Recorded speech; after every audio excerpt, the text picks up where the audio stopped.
Hey everyone, my name is Khushi Sharma. I am 21 years old and I recently graduated from SRCC last year. Now I am doing an investment banking job with a big four firm, and I also recently gave CFA level 1, which I cleared. So today we're going to talk about how I cleared CFA level 1 with a full-time job at a big four firm, which is notorious for being really hectic and really tiring for you. So yeah, based on how the curriculum for CFA is built, there are certain restrictions on how much we can disclose about the exam and how much we can disclose about our experience. But keeping all those in mind, we're gonna help people as much as we can. So yeah, let's get into the video.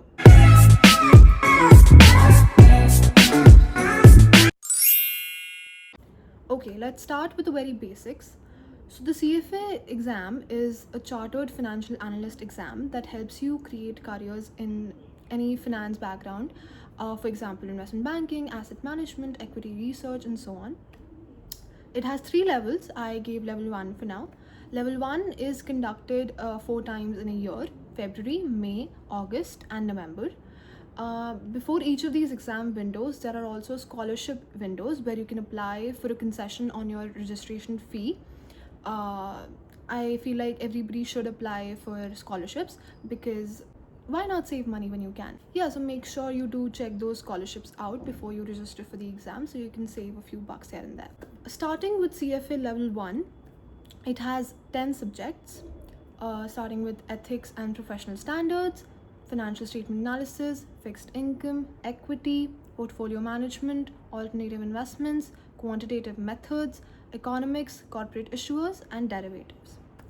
Now, the single most important thing for the CFA level 1 exam is that the syllabus is vast, it is huge, and that is where the difficulty stems from. It is not about how difficult the questions are going to be, it's about how much you have to remember and apply on the exam day. So the sheer volume of the syllabus is something that intimidates most candidates at the very beginning.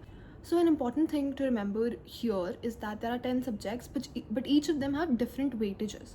I'm gonna attach a snap from the official CFA website with all the weightages. So ethics has the most weightage, followed by financial statement analysis, equity, and your fixed income.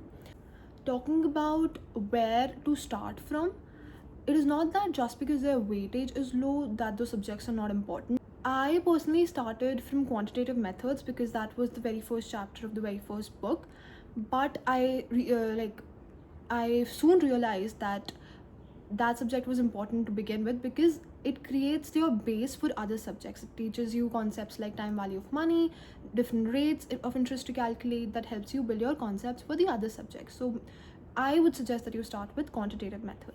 Talking about the resources I followed for starting for CFA level 1. So a friend of mine had already given CFA, so he suggested that I look at the Kaplan-Schweizer notes. I am a very skeptical student, so मुझे ऐसा लगता था कि maybe I should look at the official books, but the notes worked out perfectly. The notes were more than sufficient. I had these questions in my mind as well, but the notes were sufficient. But do remember that you practice questions from the official website or the official sources as well. You will also need a scientific calculator, which you can buy from any local providers.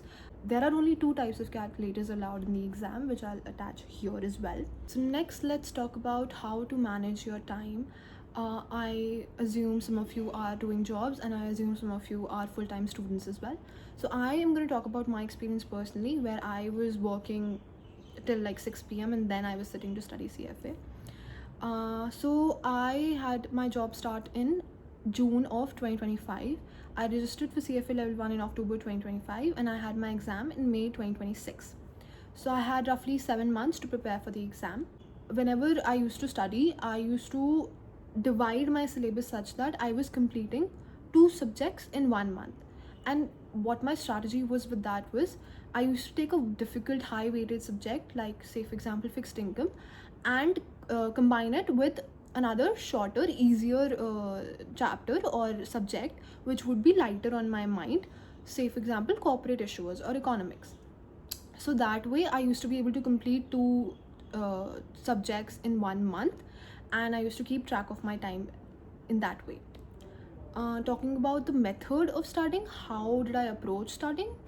I used to read notes from the Kaplan Schweizer books. I used to create my own notes because that helps me retain things better.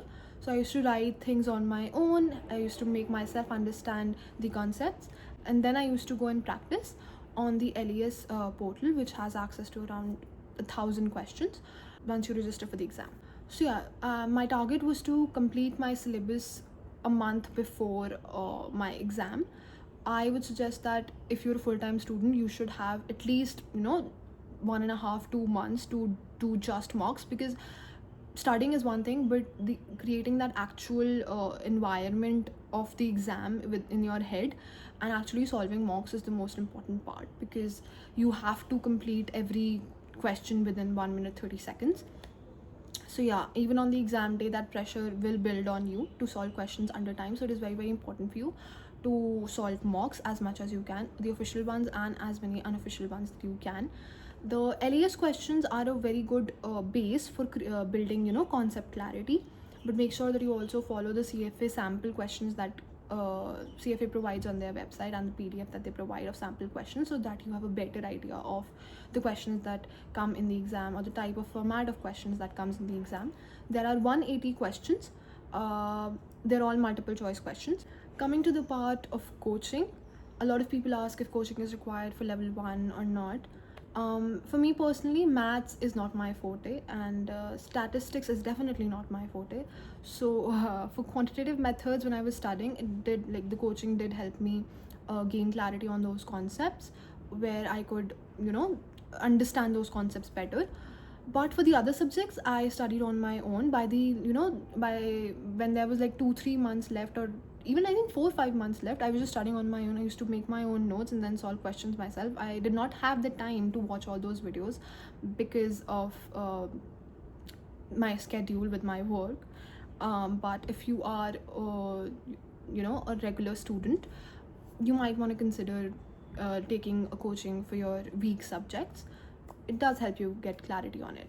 And you guys already know that we have AI, so whenever you're stuck somewhere, you can always refer to AI. It will not give you 100% correct answers, so make sure you question it every time it gives you the wrong answer. But yeah, once you have the concept clarity, you can also use AI. Final thing, talking about how hard it is to give the CFA exam from a social life perspective. See, I had a full-time job, so I had to cancel a lot of plans, weekend plans, evening plans, to study for the exam. But I would say it was all worth it. Even if you have to cancel some plans, you'll have to do that. That's okay. But by the end of it, you study so much that it makes you feel like कि मेरा exam कल ही ले लो यार. And then you're just so done. You don't even know if you're ready. You're just so done with cancelling plans and just sitting in your room studying. You're like, मेरा exam ले लो. So I remember I had like 13 days to my exam, and I was at a friend's wedding.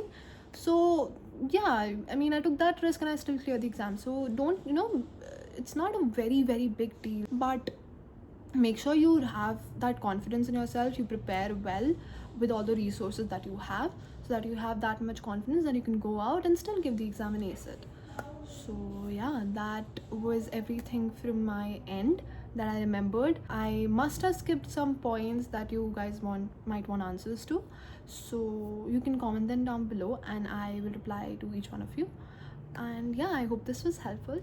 I'll see you guys next time. Bye bye.